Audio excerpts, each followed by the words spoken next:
बिस्मिल्लाहिर्रहमानिर्रहीम। अस्सलाम वालेकुम नाजरीन, आज हम आपके साथ सऊदी अरेबिया की ज़रूरी और अहम खबरें शेयर करेंगे और आपकी तरफ से किए गए कमेंट्स में सवालों के जवाब देने की कोशिश करेंगे, इसलिए वीडियो को मुकम्मल देखें ताकि आपको सारी मालूमात मिल सके।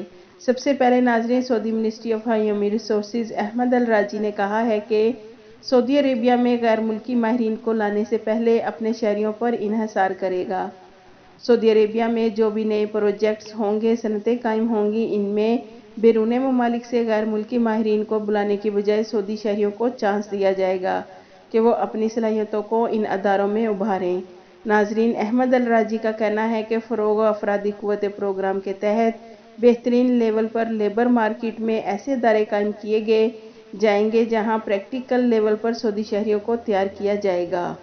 नाज़रीन, सऊदी वज़ारत सेहत के तर्जमान डॉक्टर मोहम्मद अब्दुल आला ने कहा है कि मुदाफ़ती निज़ाम का आगाज़ वैक्सीन की तीसरी डोज़ के चंद रोज़ बाद होता है और 2 हफ्ते बाद मुदाफ़ती निज़ाम नुक्ता अरूज पर पहुँच जाता है। नाज़रीन, अतवार को मुश्तरका प्रेस कॉन्फ्रेंस में डॉक्टर मोहम्मद अब्दुल आला ने कहा कि दुनिया भर में कोरोना वायरस के केसेस 400 मिलियन तक पहुँच गए हैं, जबकि मुमलिकत में मुसलसल कमी देखने में आ रही है। नाज़रीन, वज़ारत सेहत का कहना है कि अल्हम्दुलिल्लाह सऊदी अरेबिया में 58 मिलियन से ज़्यादा वैक्सीन लगाई जा चुकी है। नाज़रीन, सऊदी वज़ारत दाखिला के तर्जमान कर्नल तलाल अल-शलहूब ने कहा है कि कोरोना वबा अभी ख़त्म नहीं हुई, इसका मुकाबला मुतल्लिका अदारों की तरफ से जारी करदा हिफाजती तदाबीर है। नाज़रीन, वज़ारत सेहत के तर्जमान के साथ मुश्तरका प्रेस कॉन्फ्रेंस में वज़ारत दाखिला के तर्जमान ने कहा है कि मुमलिकत आने वाले तमाम अफराद को 48 घंटे से पहले कराए गए PCR टेस्ट की नेगेटिव रिपोर्ट पेश करना होगी, जबकि PCR टेस्ट की पाबंदी से 8 साल से कम उम्र के अफराद मुस्तस्ना होंगे। इसके अलावा नाज़रीन, सऊदी वज़ारत दाखिला ने कहा है कि कोरोना SOPs की खिलाफ वर्जियाँ बढ़ रही हैं। गुज़िश्ता हफ्ते के दौरान कोरोना SOPs की 24,319 खिलाफ वर्जियाँ रिकॉर्ड पर आई हैं। नाजरीन, एक और ख़बर के मुताबिक General Organization for Social Insurance और ह्यूमन रिसोर्सेज ने तनख्वाहों की वसूली यकीनी बनाने के नाम से मुहिम शुरू की है। नाजरीन, वजारत चाहती है कि प्राइवेट सेक्टर्स में मुलाजमत देने और करने वाले वर्कर्स के हकूक़ महफूज हों। प्राइवेट कंपनियां मुकर्रर वक्त पर तयशुदा तनख्वाह पाबंदी से अदा करें। इससे लेबर मार्केट की कारकर्दगी बेहतर होगी और मुलाजमीन का पैदावारी रिकॉर्ड बढ़ेगा। नाजरीन, सोशल इंश्योरेंस में रजिस्टर्ड मुलाजमीन के अदाद शुमार में बुनियाद बनाकर इस बात की तस्दीक की जा सकेगी कि मुतल्लिके अदारे मुलाजमीन को तनख्वाहें अदा कर रहा है या नहीं। एक भाई का सवाल है कि सऊदी अरेबिया में एग्रीमेंट कितना होता है और एग्रीमेंट ऑनलाइन होता है या फिर पेपर पर साइन करने होते हैं।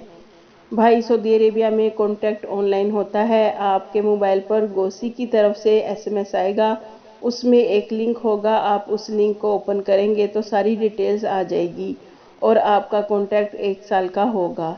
एक और भाई का सवाल है कि मेरा कामा टेक्नीशियन का है, तो क्या मेरी कंपनी मेरा कामा रिन्यू कर सकती है, क्योंकि मैं पाकिस्तान में अकामा प्रोफेशनल टेस्ट नहीं दे सकता। जी भाई, आपकी कंपनी आपका इकामा एक्सटेंड कर सकती है, क्योंकि सऊदी गवर्नमेंट के सिस्टम में आप मुमलिकत से एग्ज़ वीज़ा पर अपने मुल्क में मौजूद हैं। जब आप सऊदी अरेबिया में आएंगे तो आपको प्रोफेशनल टेस्ट के लिए आपके मोबाइल पर SMS आएगा, जिससे आप अपना प्रोफेशनल टेस्ट दे सकेंगे। अभी फ़िलहाल आप जब तक पाकिस्तान में हैं तो आप टेस्ट नहीं दे सकते, लेकिन आपका इकामा आपका स्पॉन्सर ज़रूर एक्सटेंड कर सकता है। इसके अलावा हमारे ऐसे तमाम पाकिस्तानी भाई जो न्यू वर्क वीज़े पर या विज़िट वीज़े अकामा होल्डर सऊदी अरेबिया आना चाहते हैं, उनके लिए हम स्पेशली वीडियो बनाकर शेयर करेंगे, जिसमें पाकिस्तान से सऊदी अरेबिया के लिए ऑपरेट करने वाली एयरलाइंस की टिकट्स और क्वारंटाइन पैकेज की डिटेल बताएंगे। और इसके अलावा आप सब ने सफ़र से पहले मुकीम वेबसाइट पर रजिस्ट्रेशन करवानी है, उसकी मुकम्मल तफसील दूसरी वीडियो में बताएंगे, क्योंकि सऊदी गवर्नमेंट ने मुकीम पोर्टल में कुछ तब्दीलियाँ की हैं, जिसका जानना आप सबके लिए बहुत ज़रूरी है, ताकि आपको सऊदी अरेबिया पहुँचने पर किसी मुश्किल का सामना ना करना पड़े। इंशाअल्लाह। आपके कीमती वक्त का शुक्रिया।